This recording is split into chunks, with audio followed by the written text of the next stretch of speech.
ఆంధ్రజ్యోతిలా నీ జీవితంలో వెలుగు నింపాలనుకున్నాను. వార్తా పేపర్లా ఎన్నో వింతలు విశేషాలు చెప్పాలనుకున్నాను. నమస్తే తెలంగాణలా రోజు నమస్తే చెప్పాలనుకున్నాను. సాక్షి పేపర్ సాక్షిగా ఐ లవ్ యూ చెప్పాలనుకున్నాను.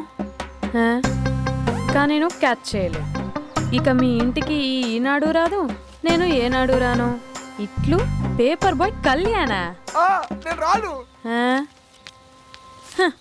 స్పందన.